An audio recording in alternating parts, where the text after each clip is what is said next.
Let's come to Nature 7 and understand how utterly radical what we are doing is.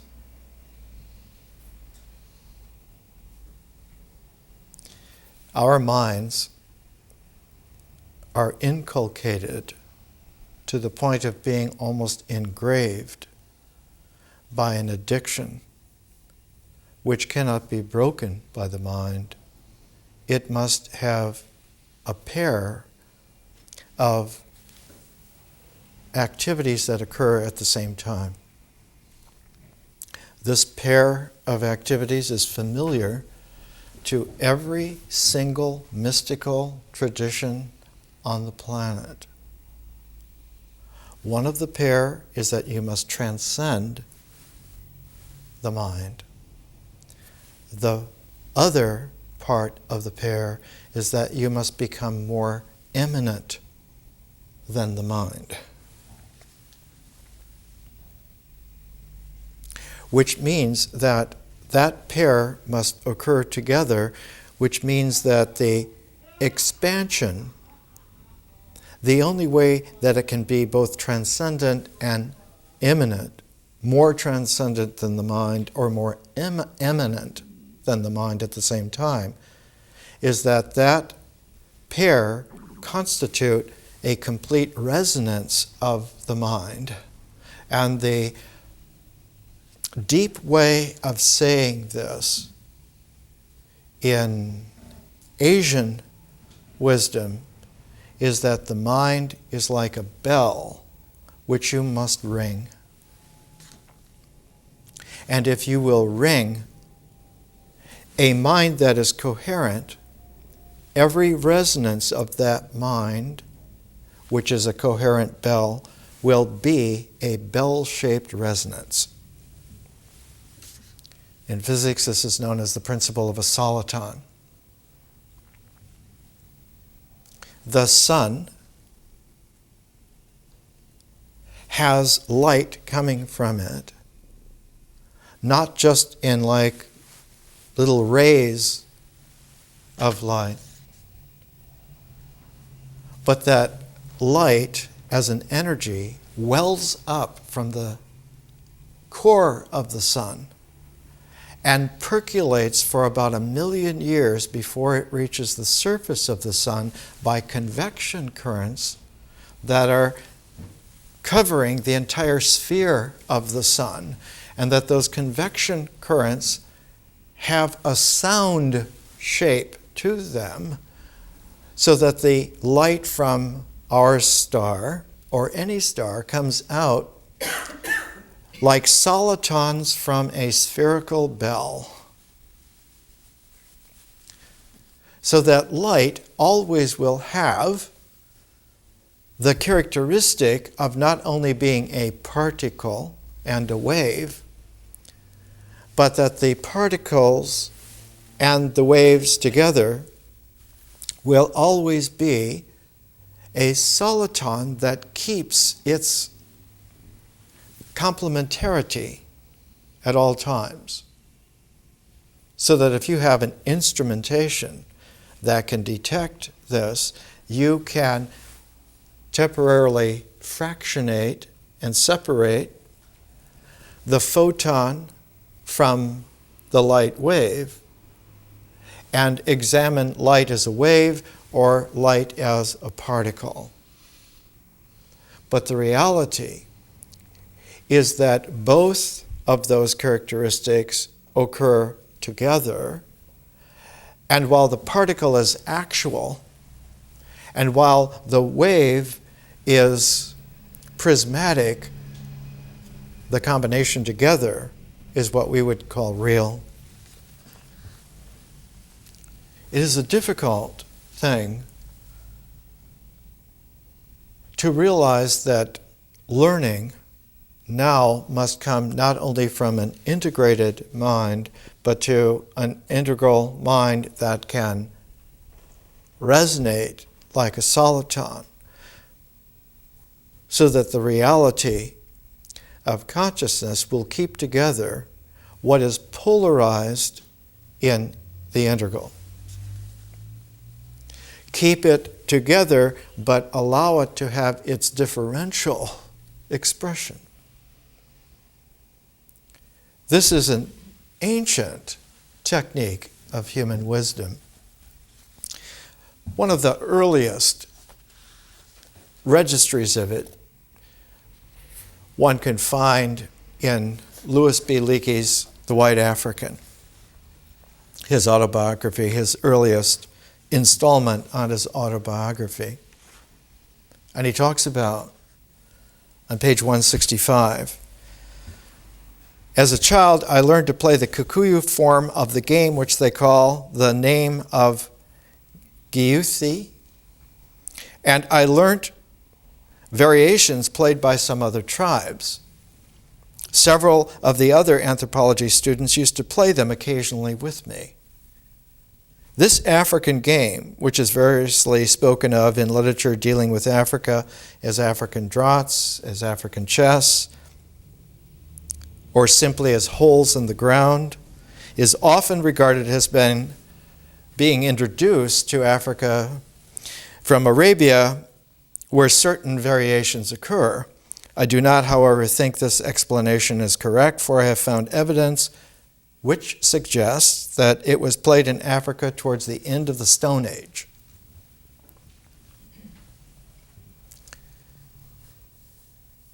We'll go more into this game next week. But at the end of the Stone Age, a certain resonant quality of our species came into play in such a way that it was no longer just an integral, but it became a differential, soliton-like vibration.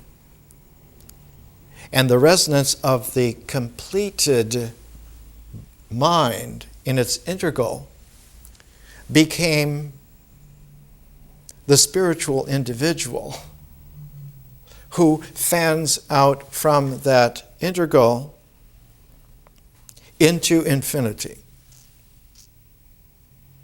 is no longer bounded by form, no longer bounded by limit, but is expressible in unlimited, is expressible in forms which are at the same time transcendent to the mind and more immanent than the mind.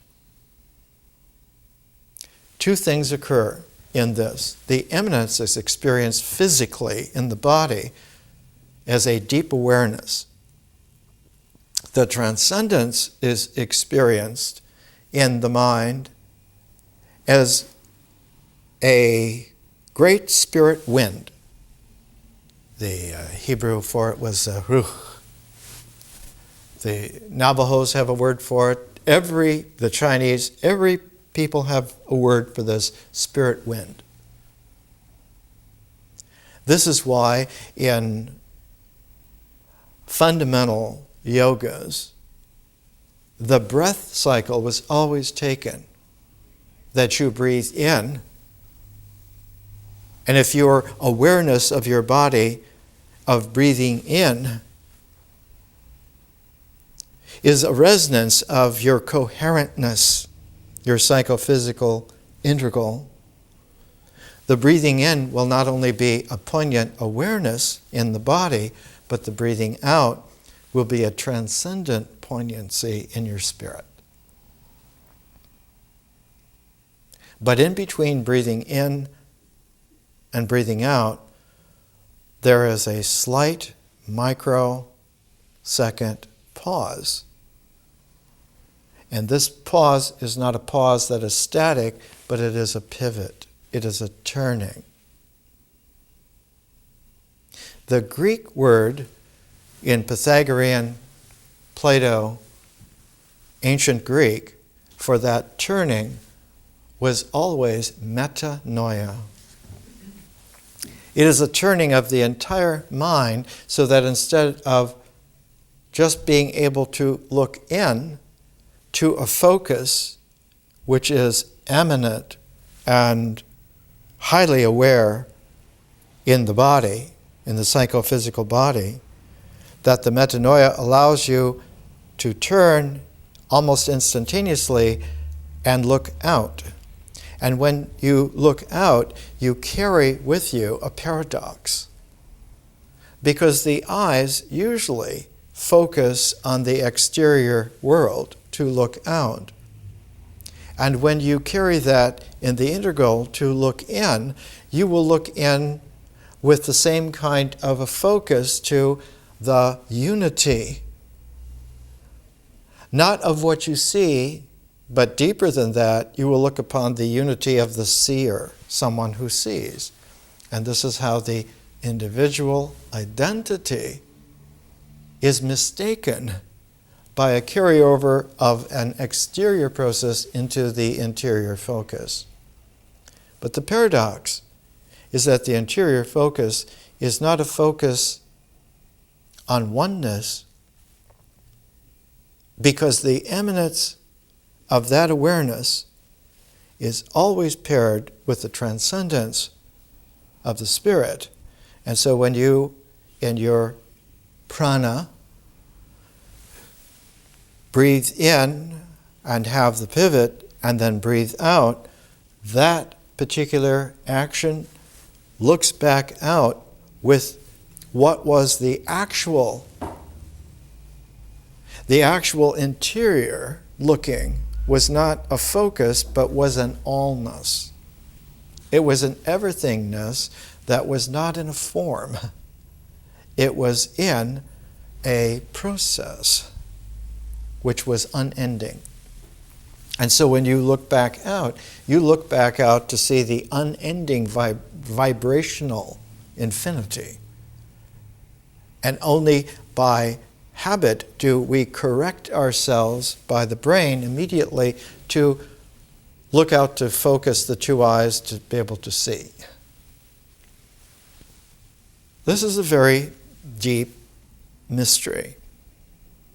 Our learning is the first learning to be able to take this on a world-class planetary scale and take it into the future.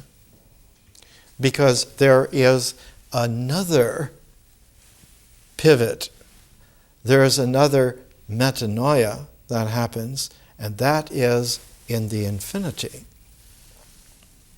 Just as there is a churning within, after you have breathed in just so far, and now you're breathing out, after you have breathed out just so far, there's another churning and you start breathing in. So that when you look at it in a really in-depth way, there is a 4-stage process to the piston cylinder breathing cycle. The 2 modes of breathing in and breathing out are actually processes. The 2 pivots are actually the positing of the seeds of form. So that form will always generate itself around a kind of a pivotal emergence from a pair of processes into a pair of stabilities.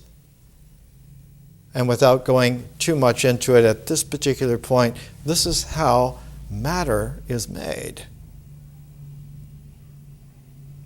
The atom, if it were the size of a football field, the nucleus of the atom would be a P on the 50-yard line. And the electron of hydrogen 1 would be at the goalpost. All the rest of the atom is an open space.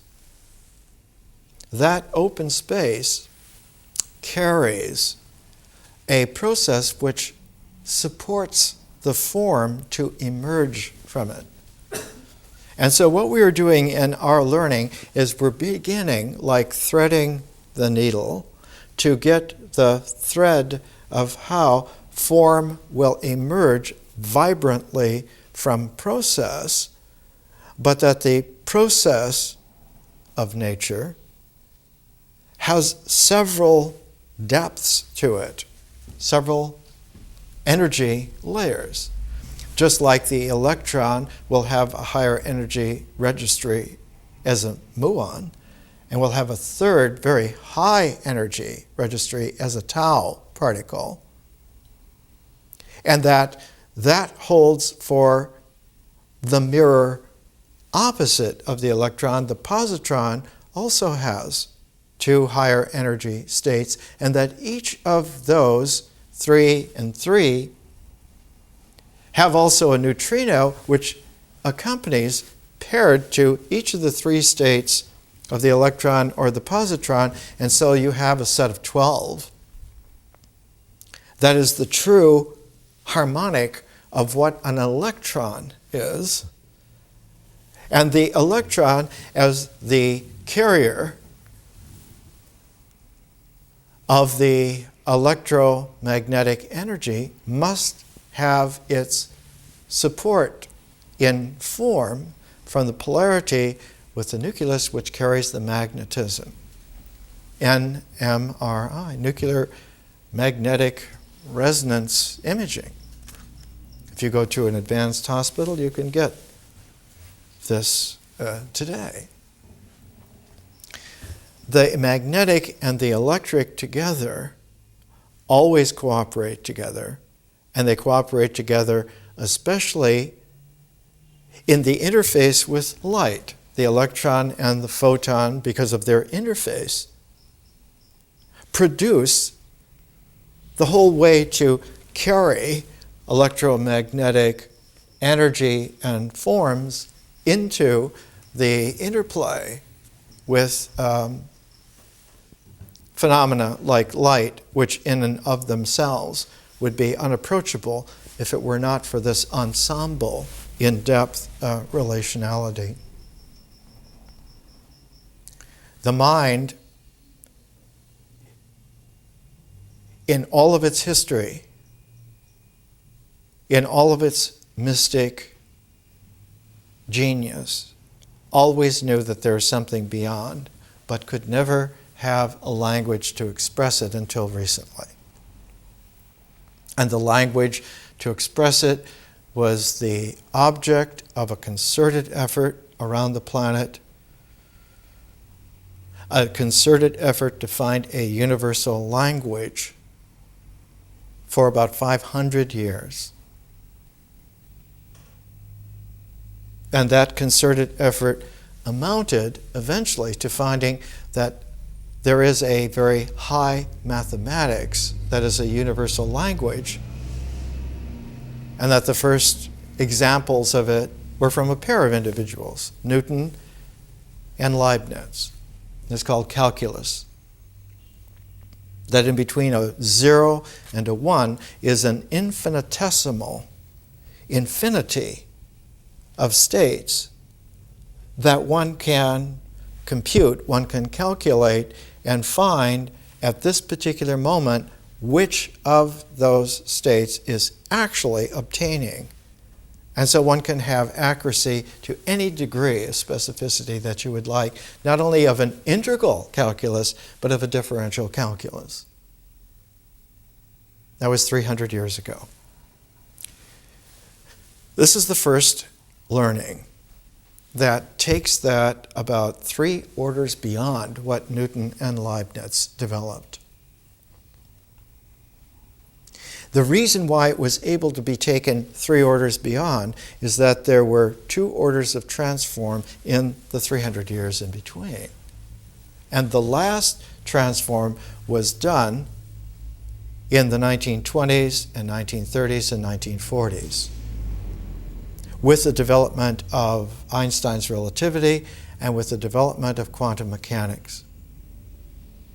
In particular, one can come to something like the great mathematical genius John Bell, J.S. Bell, Speakable and Unspeakable in Quantum Mechanics, a collection of his extraordinary articles and essays over an incredibly creative lifetime. And the most poignant in this appeared in 1976, and it's called, Chapter 11, Article 11, the measurement theory of Everett and de Broglie's pilot wave. Louis de Broglie was a count and one of the great math geniuses. And one has to understand very deeply that a pilot wave is a controversial quality. In 1976, there was hardly anyone who could offer anything clear about it. In fact, Bell ends by saying, does this final synthesis, omitting de Broglie's trajectories and Everett's other branches, make a satisfactory formulation of fundamental physical theory? Or would some variation of it based on a relativistic field theory? Is it logically coherent and does not need to supplement mathematical equations with vague recipes? But I do not like it. Emotionally, I would like to take more seriously the past of the world and of myself, because it involves the use of conscious memory in the transform of integral structure that always involves differentialing out into infinities. The technique developed at the time was called renormalization, that you find a way to ignore the infinities by a conversion process that the mind is satisfied by because it likes to play games. And on level of games, two such conversions together will make everything right. If the first conversion takes it into a form that now the mind can deal with in its normal way, then you can renormalize it and return it back to its original, and the mind understanding will be such that you can at least estimate the statistical mechanics of the process and the probability of the form.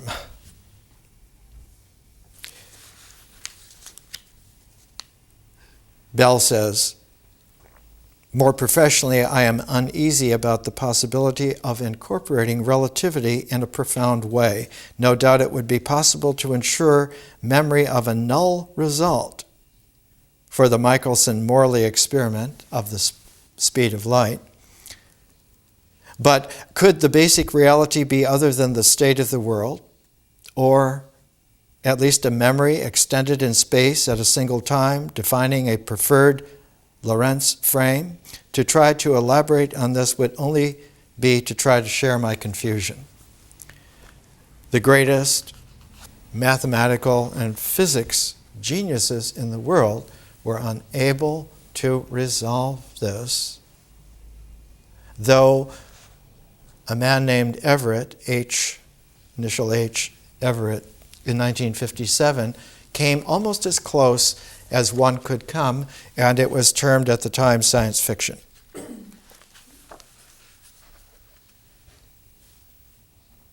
It all involves reality.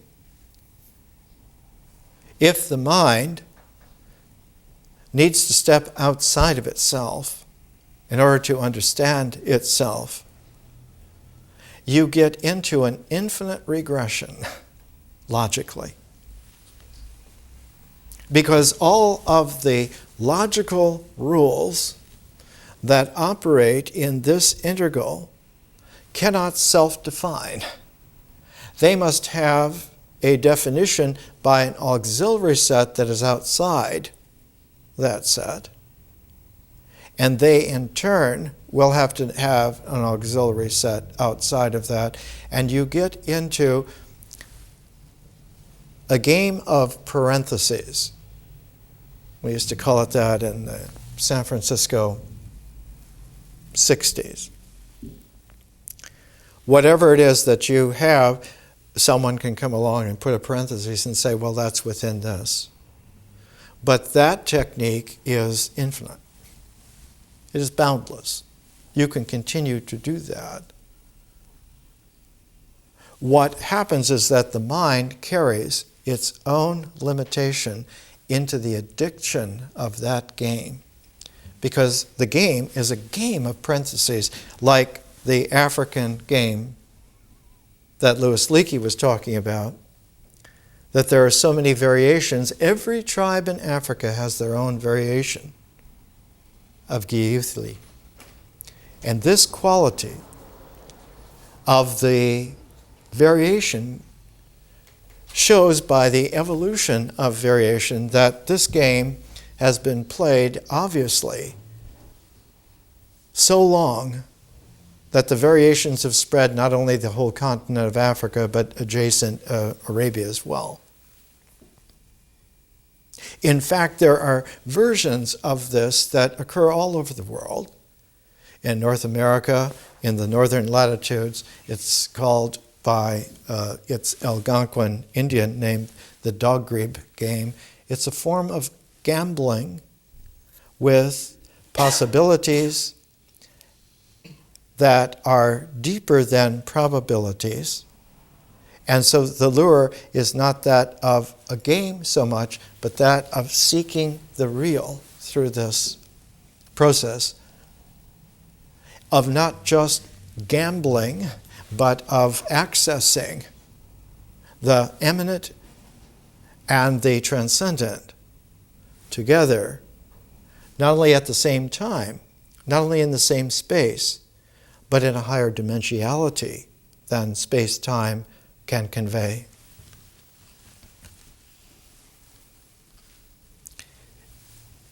In classical Western times, this was always referred to as magic.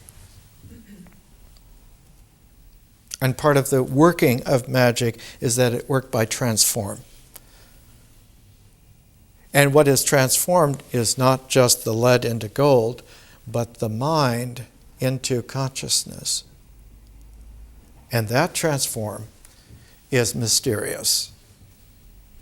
And the reason for it is this, and our learning conveys this.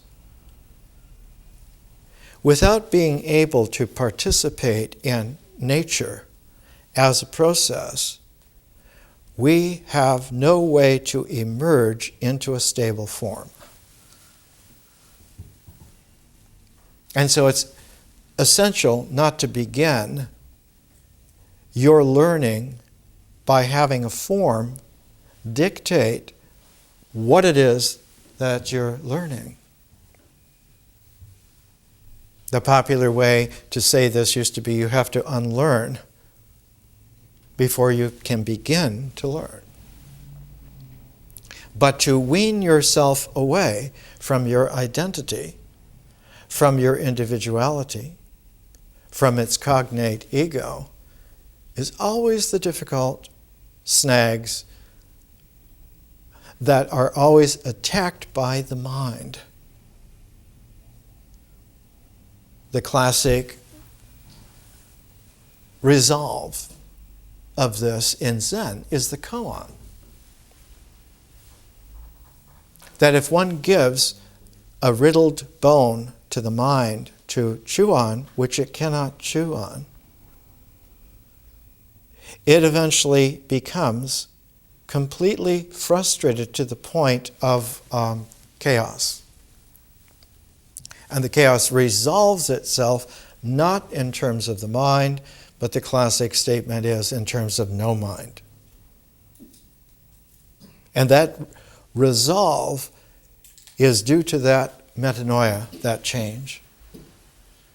Now, what is very difficult about this is that our planet currently is involved in hypergamesmanship, and the hypergamesmanship was characterized by one of the great novels of the 20th century. It won the Nobel Prize for Literature and was written by Hermann Hesse in 1946, called Das Glasperlenspiel, the glass bead game,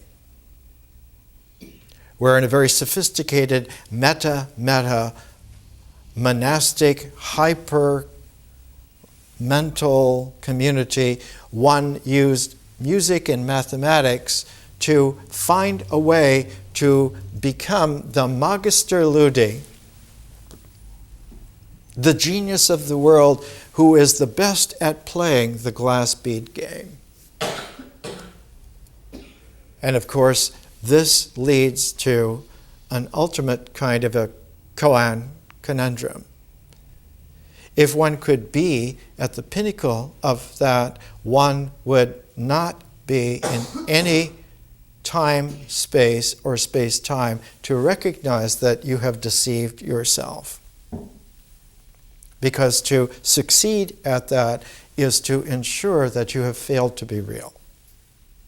And this was one of the points that Hesse was able to deliver. He used two aspects in Das Glasperlenspiel. One was a little novel called Siddhartha. The other was a little novel called Demian. And the way in which they were brought together and juxtaposed was expanded in the glass bead game. Siddhartha is about the historical Buddha who was able to bring the integral of his individuality, of his mind, to a vanishing point. In ancient Sanskrit, the vanishing point was called bindu, but what the bindu vanished into was called moksha, and what the moksha revealed eventually was nirvana. That was the classic Buddhism. The Demian was a very strange kind of forerunner for another novel called Steppenwolf, and Steppenwolf took the Demian quest and put it into a dramatic, magical theater. And in fact, the sign that Steppenwolf sees in the alleyway is that this is a magic theater not for everyone. In fact, it is only for you at that particular moment that you see the sign. If you did not see the sign then, it would not be there. And so one gets caught into the actuality that if you integrate your mind perfectly, if you bring your individuality, your identity into exact perfect focus, it will vanish.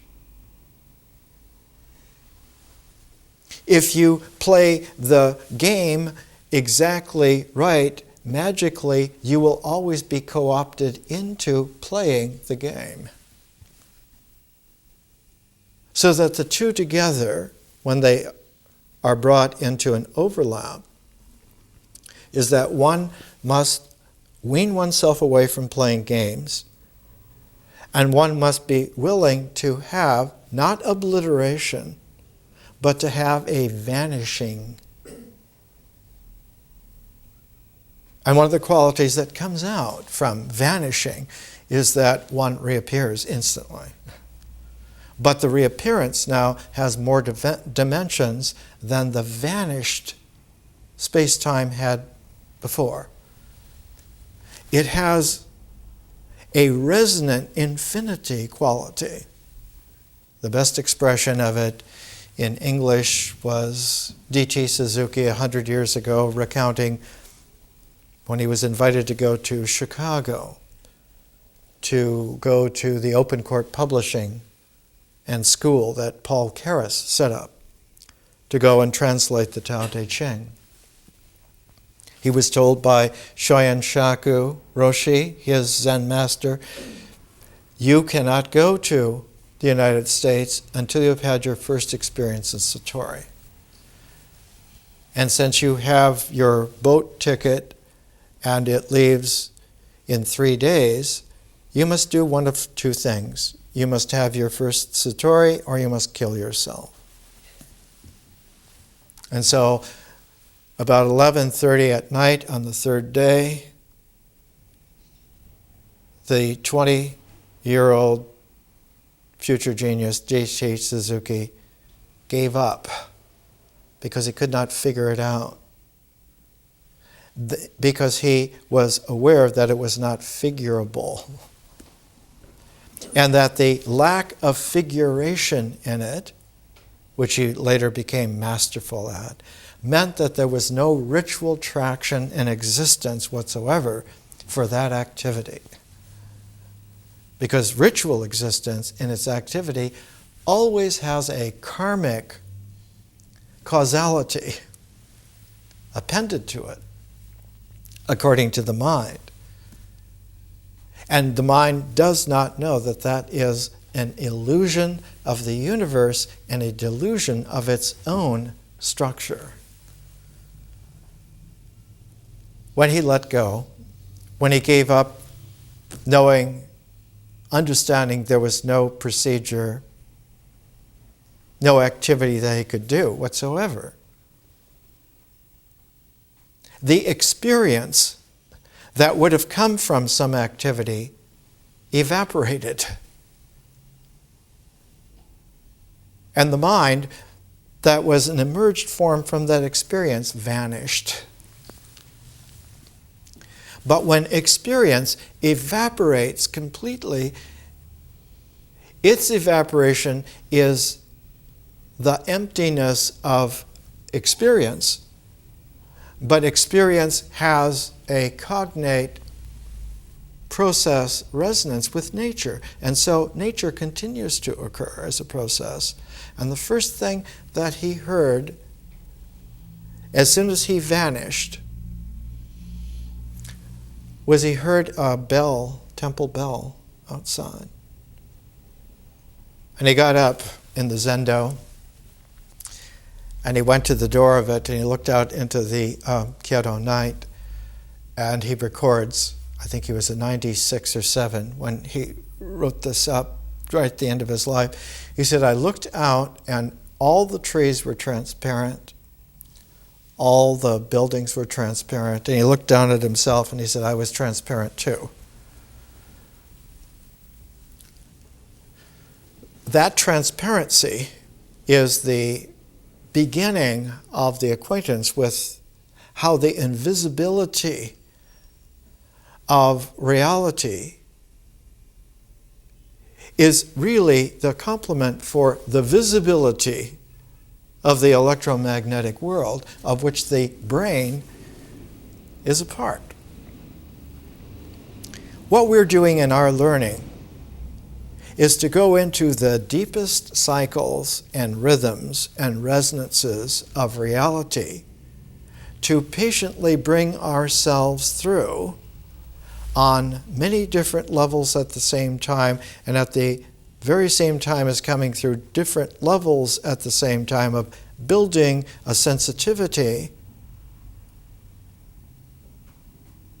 not just to resonances and to rhythms, but to the way in which forms nest within forms, situations within situations, disguises within disguises, and that games are not an approach that works to be able to carry through those. Non-gaming carries through this. And so one has a learning which specifically disappoints and frustrates games at every single level consistently. And the way that is frustrated is that it is never clear at any one time what it is that you're doing and why. It is only in retrospect that one begins to get a perspective that unites, and that perspective that unites is outside of the current space-time capability.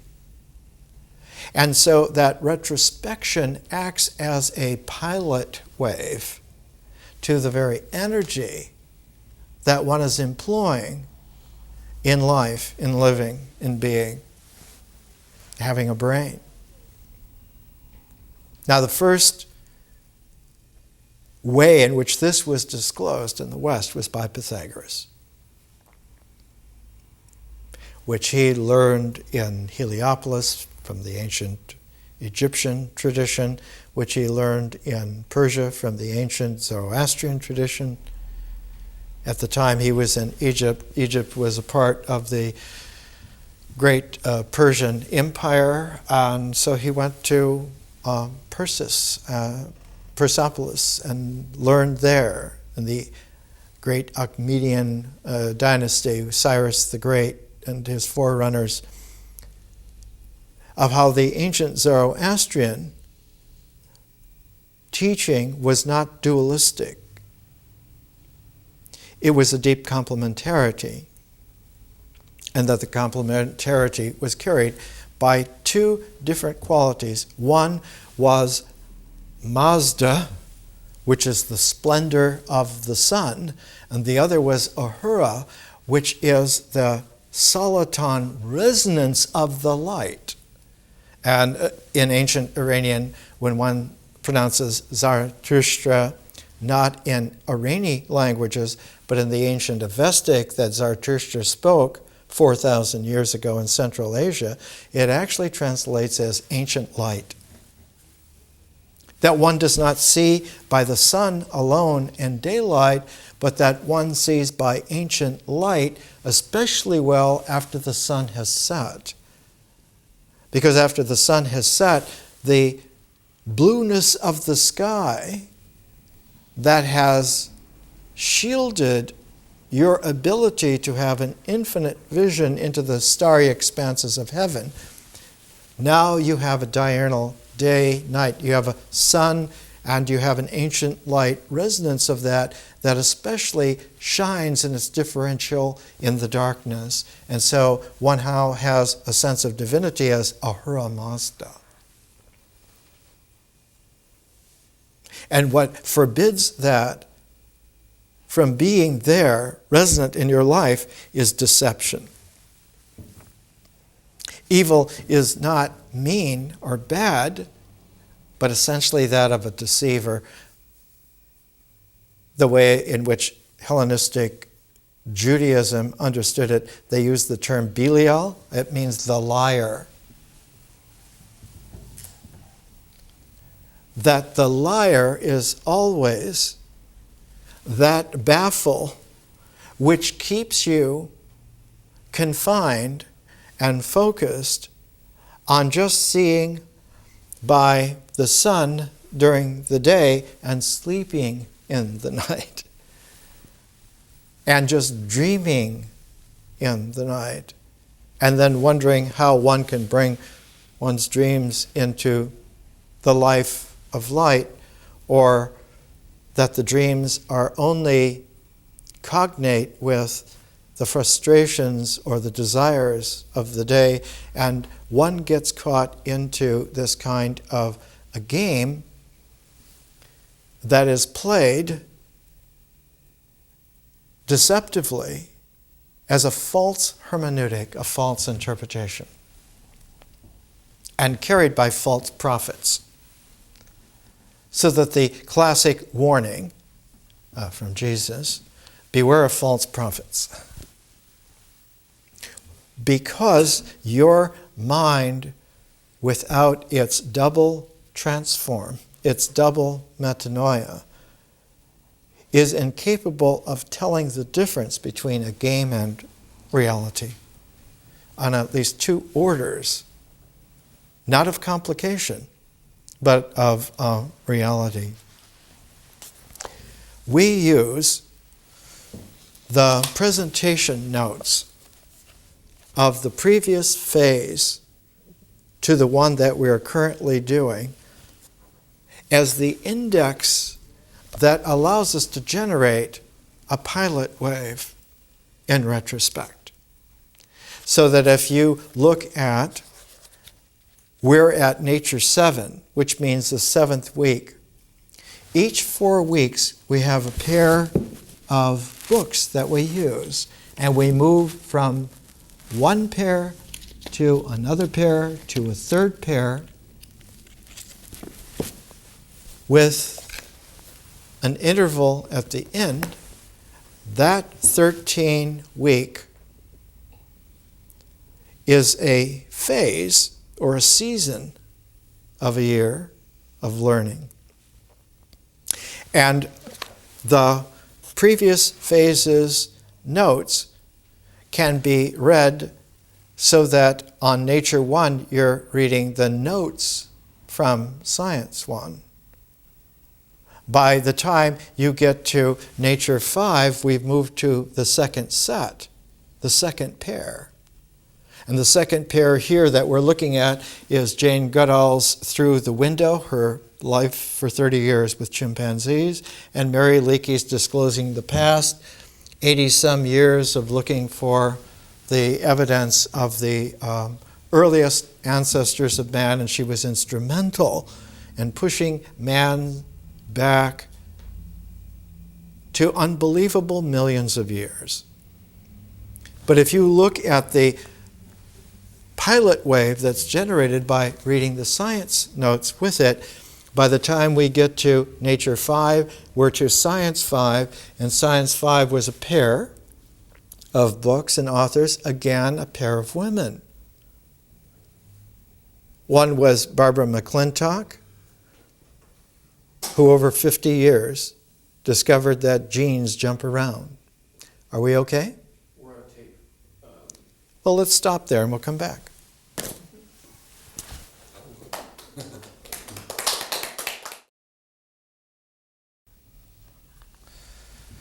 Let's come back to simple gesture.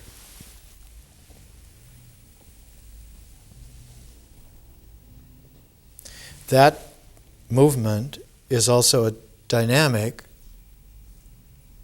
which, because of its dynamis, has an energy wave which has peaks and troughs. It's a frequency. Like all electromagnetic and even all magnetoelectric energy, it has a frequency which has a mysterious quality. It can come into a stability where instead of being dynamic, it becomes an energy form, and we call that matter. And we can take that matter out of the energy form stability and return it back into its dynamic energy. E equals mc². That the c², the speed of light, the frequency of light, why would it be squared? Because its periodicity has to have that kind of square in it. Because the only way that the square of the periodicity relates to the cube, 3 dimensions of space, the cube of space and the square of time together make a ratio which holds the resonance of gravity. Otherwise, it wouldn't hold. And so if you work with the square of time and the cube of space, you get a proportion, you get a ratio. And the ratio will always resolve itself in terms of unity, oneness. In astrophysics, this is called Kepler's third law of planetary physics. And Kepler, 400 years ago, which is why he called his book The New Astronomy, published in 1609. He found that if you take detailed observations of the periodicity of the planets and cube their distance, those ratios will always be 1. And that this way, one is able to understand that the structure of a whole star system has a unity which is able to be portioned out into different distances and periodicities in ratios. In our own time, an American astronomer, Vera Rubin, discovered that galaxies, when they spiral, will hold their shape in that spiraling, and the only way they can do that is there must be more matter there than just what is visible, and she's the discoverer of dark matter. And we paired her with Barbara McClintock, that we left off at the middle of science, because Barbara McClintock found over 50 years that genes will jump around in the genome. And this is how life gets variations that are not just variations on a theme, but they're differentials.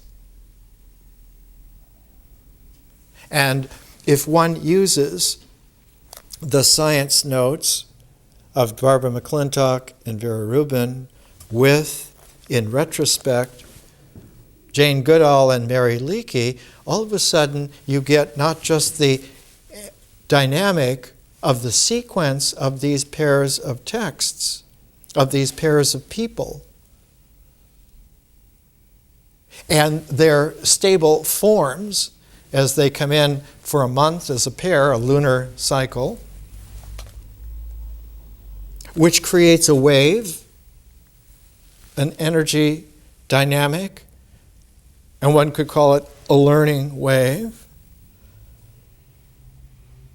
Now you bring in a pilot wave in connection with that learning wave, and now with two waves you have the ability to disclose a vector. And once you have the ability to disclose a vector, you have all the appurtenances of vector analysis available, which is a very high mathematic, which can be carried even further from that. Because we have not just a pilot wave, we have a reference wave as well, because we have, with the pairs that change each month, each moon, we have a reading journey, which is a solar year. These change every month, this changes every year. And there's not just one, there are four. It's always a set of four, so that you have a way to have a variation of what is possible that is a little short of astronomical. One of the year-long possibilities is Moby Dick. This is the 150th anniversary edition of the publishing of Moby Dick. It has a Maori chiral magnetic mask face, Maori from New Zealand, which was what Queequeg was. Melville says that Ishmael realized that he could see the entire cosmos tattooed on the face of his friend Queequeg. This was one of his keys to being able to survive. It's not only Moby Dick, but you have a choice of something like the Odyssey, something like Ovid's Metamorphosis, or something like Lady Murasaki's Tale of Genji. 4 different reference waves, and this makes a second vector. Now, when you have 2 vectors, now you have the ability to have tensors. It's on tensor level of mathematics that Einstein was able to develop the general and specific theories of relativity, and all of relativity work is only expressible in those forms. But we go further from that. That's early 20th century. This is early 21st century. We're going a big jump beyond that. We're punctuating each of these rhythms and cycles by an interval. And the interval is a single work, but it's a single work which has a universal, eternal quality to it. And in order to ensure that this works, I spent over 40 years making my own translation of the Tao Te Ching with the multiple introduction kaleidoscopic array, so that it would set the tone right and would set the calibration right, because like the pilot wave and like the reference wave, this sets a third quality, which one might call an eternal wave. And the fact that there are, in our 2-year cycle, 4 intervals each, making 8, that set of 8 constitute something that bridges not just the lunar cycle, not just the solar cycle, but it bridges the complementarity of the double annual cycle. So that now, instead of just having a cycle, which is 1 year, you have a pair of years as a complementarity cycle. And oddly enough, that complementarity cycle on Earth is almost the Martian year. Martian year is about twice the length, the duration of an Earth year. And so just as this education, this learning cycle is coming out and beginning to have its disclosure, we're getting used to the fact that we are also keeping time on Mars for the first time, and we don't call them days, but we call them sols, S-O-L, so many sols. And the Martian sol is very much the first time that we're able to keep track of a calendar on another planet other than Earth, to the extent that we're following Martian weather every day now, and have been for years, and we're getting very good at it. We can understand now how to live in a climatic, cyclic, calendar way in terms of being citizens, of being inhabitants of Mars. And this is just the beginning. There are about 40 bodies in our star system where we can actually live on the surface. And there are many variations now, and this kind of a learning extends itself out differentially so that that complementarity can be used everywhere, no matter how disparate the situation is in terms of space or time, or how infinite the conscious dimension becomes without getting trapped in gamesmanship. The metronome of all of this are the weekly tapes, because there are 4 tapes, audio tapes, for each of the pairs of presentations, so that this is the weekly metronome, not of reading, but of hearing. Because the oral voice is the primordial carrier of experience for our species. Sound is more primordial than geometry for logic to be sound. That's why the term sound is almost paradoxical.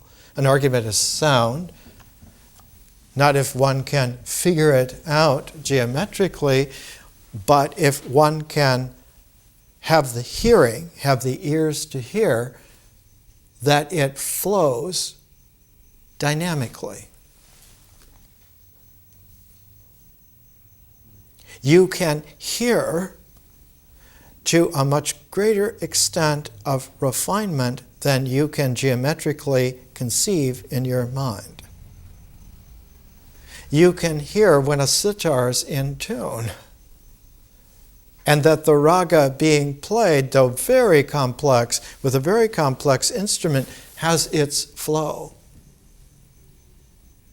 You can hear when someone is individually playing a Mozart sonata for his 250th birthday, and that he is playing this Mozart sonata with the most delicate kind of a touch, or that it's a jazz pianist like somebody like Bill Evans who is improvising My Funny Valentine in such a way in the sound that you hear My Funny Valentine and Bill Evans' inimitable way, and it comes across as a flow.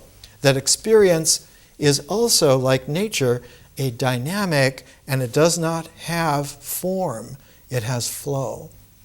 And that the flow generates a field rather than a stability. And that field is the venue wherein vectors are able to have an actuality without having to appear, that their form holds even though it's invisible.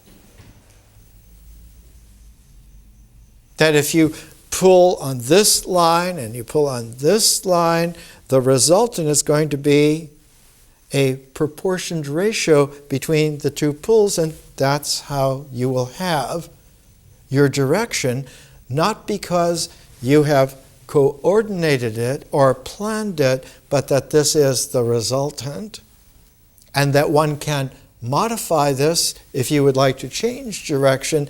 And this is exactly what happens in mid-course corrections when you send something out, like we're sending New Horizons out to Pluto, 3 billion miles away. It is going to skim over the surface of Pluto just a couple of 100 miles above the surface of something that wasn't even known about earlier than 75 years ago. The accuracy is almost uncanny unless one understands that if you do not begin with a process that is not commandeered by the mind, like nature, you can never step your energy of the dynamic deeper than just being able to be a part of nature and aware of it. Natural awareness is what nature is, being in that process. But we have looked for the last 6 weeks before this that the process of nature, the dynamic of nature, has an ability to flow with experience and become mysterious. Because experience can participate with nature to such an extent, the French anthropologist Lucien Levy-Bruhl called it about 100 years ago, participation mystique. And from that understanding, he wrote a classic little book, How Natives Think. That natives do not think in terms of our structure and logic. They think by allowing their cultural experience to flow with nature's dynamic so that they have absorbed each other into this deep, we would call it a synergy, but the synergy is an idea of what it is. Rather, it is indeed this tone where the images that come up in experience do not refer to physical existentials. There's no reference to it, but that they are then together. So that the images of experience become a part of the actual existence of things. And this means then that mysterious existentials have natural and cultural emergences at the same time. A pine tree, a little pine tree, will be a natural thing, an existential little tree out of nature. But you can prune that little tree to be a bonsai. It will be at the same time as a natural existential, it will also be a cultural, experiential variation, and thus become mysterious. And once one is deep enough to participate not only in nature, but in mysterious nature, now there's a third level, very high level of nature. It used to be called magical nature. It's better in our time to call it visionary consciousness. And that visionary consciousness is not just another level of flow, but it's a weaving. So that you have the plants of nature, you can, in experience, take the strings out of a maguey cactus and make a thread. Or you can take the cotton and card it and twine it into a thread. And so one has now not just the plant, one has the threads, and now you can weave and you can make a garment that carries not only nature into existence and mysterious nature into symbols, but it carries visionary conscious space-time into a 5-dimensional field that yields works of art, that yields spiritual persons. And they emerge, we emerge, out of a complete complexity. What we're doing now is we're building towards the appreciation of nature, and we're using Mary Leakey and Jane Goodall as a pair. One of the qualities that allowed Jane Goodall to be successful is recounted in one of her beautiful little statements here.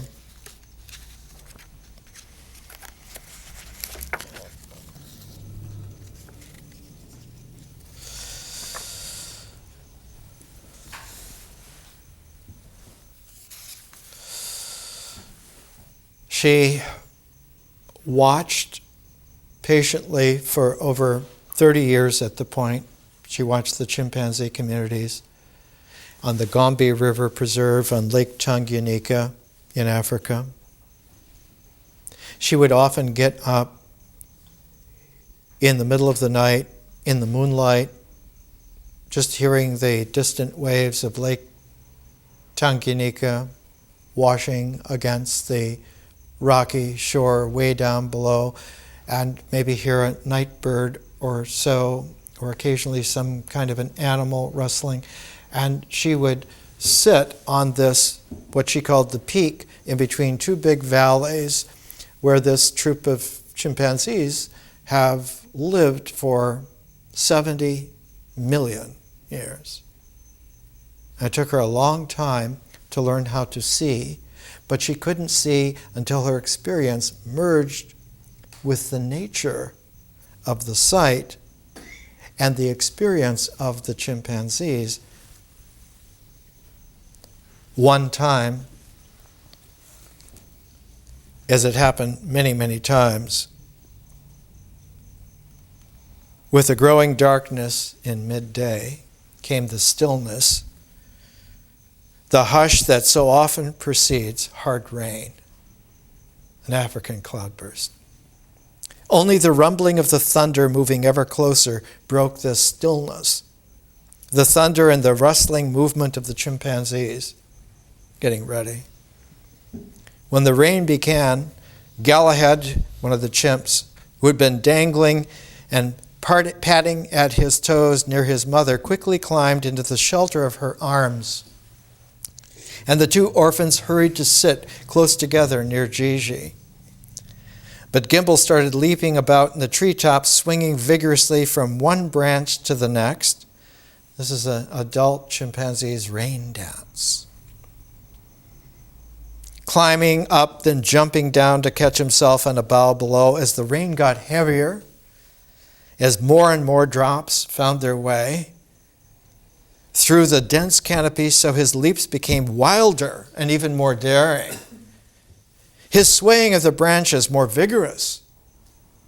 This behavior would, when he was older, express itself in the magnificent rain display or rain dance of the adult male. Suddenly, just after 3 o'clock, heralded by a blinding flash of lightning and a thunderclap that shook the mountains and growled on, bouncing from peak to peak, the gray-black clouds let loose such torrential rain that sky and earth seemed joined by moving water. Gimbal stopped playing then, and he, like the others, sat hunched and still. Close to the trunk of the tree, I pressed myself against a palm, sheltering best as I could in its overhanging fronds as the rain poured down endlessly. I got colder and colder, soon turned in upon myself. I had lost all track of time. I was no longer recording. There was nothing to record except silent, patient, enduring, uncomplaining endurance. Participation mystique. Out of mysterious nature, our kind learns that all of these other beings are resonances ratioed to ourselves. And that our relationalities among ourselves are not like a prize ratio, but they are a further transform from that mysteriousness. The animals and the plants, the minerals and the metals, the electrons and the photons all participate in a quality of mysteriousness, because wherever there is an organic chemistry, nature accepts that as a mysterious depth of it. And the entire scale of galaxies includes organic materia everywhere, even in between planets, even in interstellar, intergalactic clouds. That mysteriousness then is an endemic quality of the field out of which emergence happens. But it is only through the mind being able to emerge in its symbolic form, pristinely from the mysterious absorption of nature with experience, that the mind really, when it emerges, it does not emerge as a static game player, but emerges as a vibrant quality of openness that allows for that third level of consciousness, of magic, visionary dynamic to occur. And when it occurs, it doesn't occur in the synergy, it occurs as a complement to it. It occurs coming back the other way. And that's where the weaving comes from. It takes a long time to acclimate oneself to not letting the mind be the sole context and index and arbiter of reality. That's why in our learning, our phase on symbols is only 1/8 of the entire complementarity of our scope. And at least half of the whole scope is beyond what an integral is able to encompass and to present. When we look at the connection between Louis Leakey and Mary Leakey, we understand something very profound here.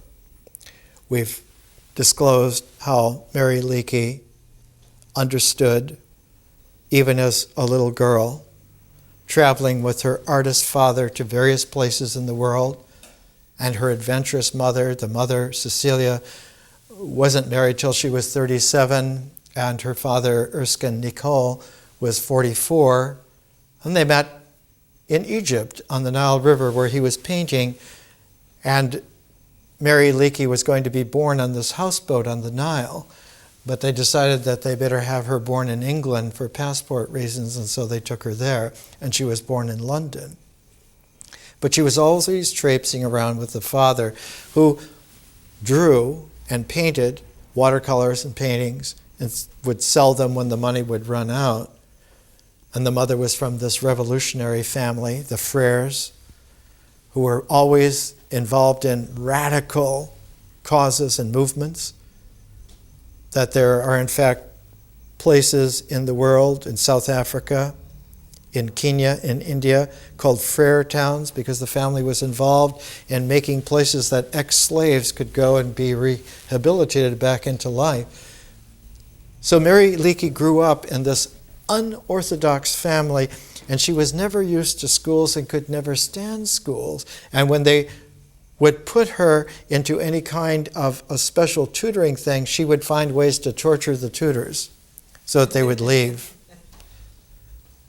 When they found a way to get her to a convent school, she sabotaged it, and then they put her into another convent school. She learned enough chemistry to blow up the experiment, and they threw her out, and she was happy again. But that the big experience in her life was being able to go at age 12 into one of the first, most powerful Paleolithic art caves, Peish Mero. And when she went in there with the old abbey and her mother, it was the first time that she was able to experience the eminence and the transcendence at the same time of Paleolithic art. Because the animals there have these presence points in red, largely, sometimes in black, but they also have the hand in two different versions. One, the hand as a printout of what it is, the other, blown by the breath, leaving a silhouette of what it is when it is not. And it's the breath cycle of Paleolithic yoga that one now has what it is and what it is not together as the seal of the presencing and of the transcending, and that this applied to animals is not magic to allow you to hunt those animals, but to participate in the mysteriousness with those animals in the world in which one lives, and to bring their presence in your transcendence together into a spirit realm, and that man this way not only becomes a spirit being, but the animals are transformed and become spirit beings as well. So that you can have a later childlike confidence that if you're sharing the adventures of Mickey Mouse or Donald Duck, it isn't about something fictional, it's about the mysteriousness of animals that have become spiritual friends and companions, and all children all over the world not only sympathize with them, they grow up with them. This quality begins with the ability to not just immerse ourselves into nature, but as we saw with Thoreau in the I Ching right away at the beginning, it's about being able to see that within and behind the existential happenings, the natural dynamic occurs seamlessly. And that someone who can not only see this, but be with this, adds the mysteriousness to nature and prepares the field so that it now can transform. But it transforms not just once, it transforms twice. That double transform, that distillation, produces a fourth energy, a fourth dynamic, called historical consciousness. Now one has the ability to have something that was not there ever before. One has the ability to have a natural history. And out of a natural history will come science. And the discovery of a natural history occurred for the first time on the planet at a school in Athens. And in Athens, the school was called the Academy, and the man who ran it was named Plato. And the star student who studied under Plato for 20 years was Aristotle. And when he finally opened his own school, the Lyceum, he was so radically new and presentational in his ability to show how, if you take a visionary, philosophic, conscious vision and step it up to a historical, natural history, now one has the ability to have scientific forms. One of the most aggressive men of the time, his name was Philip. He was the king of Macedon. He decided that he wanted his prized son, Alexander, to have the best teacher in the world, and hired Aristotle to tutor the future Alexander the Great. And part of the tutoring was not to have just one student, but to have at least a few so that they could learn together. And the other older man, older boy, who studied with Alexander the Great, his name was Ptolemy.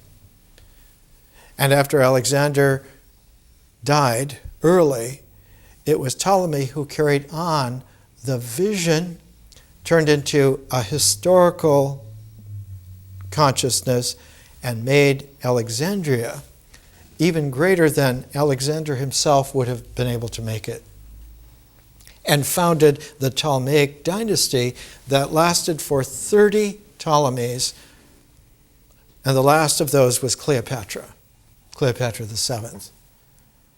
And it was that resonance of Ptolemaic Alexandria that allowed for the maturation of a meta-kingdom that would eventually be a world empire that Augustus Caesar put together as he defeated Cleopatra and her last beau, Mark Antony. Her previous beau was Julius Caesar, the uncle of Augustus. And the Roman Empire came into being about 30 BC, exactly at the time that the resonances of Alexandria built to this threshold. We know that it was a poignant moment because Roman historians alive at the time pointed out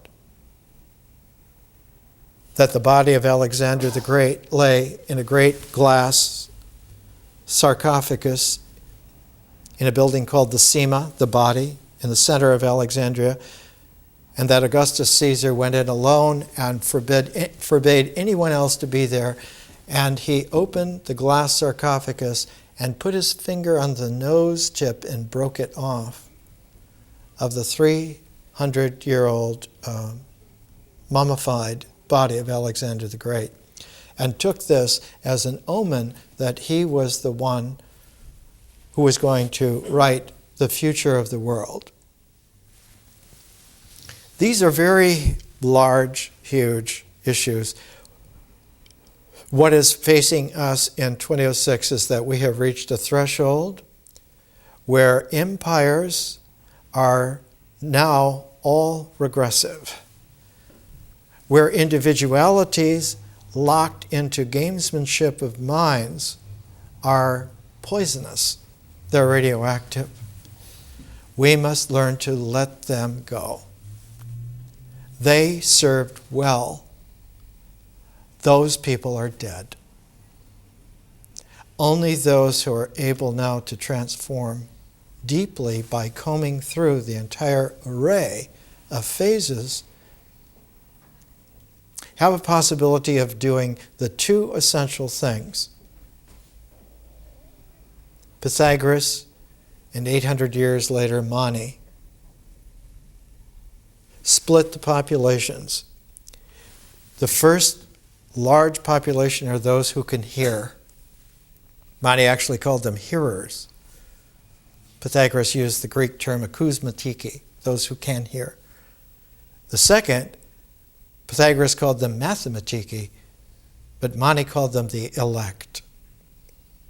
It doesn't take many who are able not only to hear, but to have out of their hearing come a new mind that is open, that is able to transform very easily.